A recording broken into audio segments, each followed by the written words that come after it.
Alright, so this time let's answer some problems involving area of a sector. I have three examples here for you. Let's answer the first one.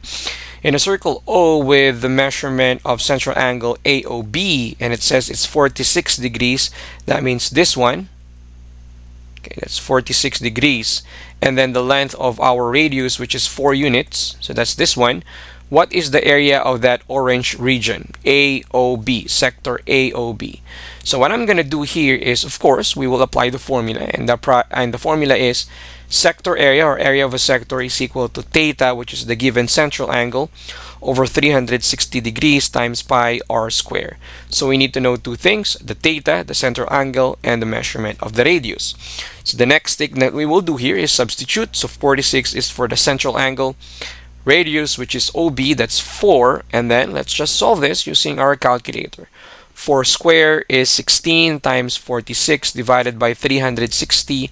That's going to be equivalent to 92 over 45 pi, or if you want to convert that into decimal, that's approximately 6.42.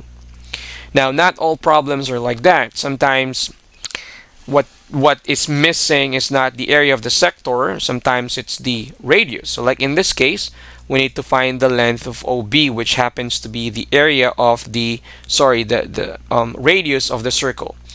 Given the shaded area, okay, and that's 52 pi. And then what's also given here is the central angle, which is 130 degrees. So 130 degrees is that, the opening of the angle. And then we have the area of the shaded region, which is 52 pi. And again, we just need to use the formula. So area of the sector is equal to theta over 360 times pi r squared. So what I'm going to do here first is I will substitute the given information that we have. That's 52 pi, area of the sector, theta, which is 130 degrees, all over 360 times pi r, which is missing. So I'm going to write here r squared. Put that in the middle. Alrighty. So again, here we have a situation wherein the pi is given, so I'm going to cancel that out. Again, it's not always the case. Sometimes the area of the sector is expressed in terms of whole number or decimal. So what you need to do is to convert that value of pi into its approximate value, which is 3.14. Alright, so the next thing that I'm going to do here is, let me just rewrite everything first. So 52 equals 130 all over 360 degrees r squared. So what I'm going to do is I'll cross multiply. So now remember that whole number 52 has a denominator of 1.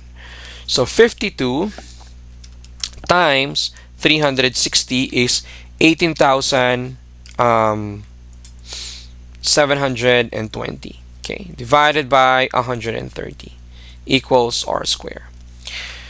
So this is divided by 130, that's 144. So 144 equals r squared. We just need to find the square root of both sides, and that's going to give us the length of the radius, which is equal to 12. Alrighty, let's go to the last example, and yep, this time what's missing is the central angle. So OD is given, which is 12. Area of the sector is also given, which is 40 pi. This is missing the central angle. What is that? So we will be using the same exact formula for this one. Area of the sector is given, and that is 40 pi. Okay, sorry about that. That's our neighbor. So 40 pi equals, again, here what's missing is theta over 360 degrees.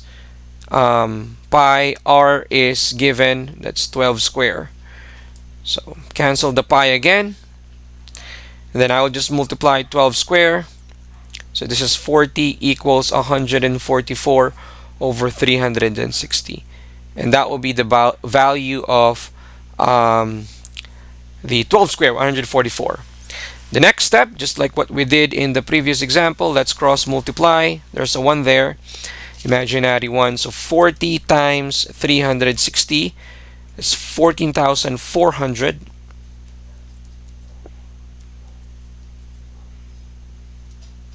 all over 144. And I think you already know the answer here. That is right. 100 degrees. All right, so is the value of our central angle.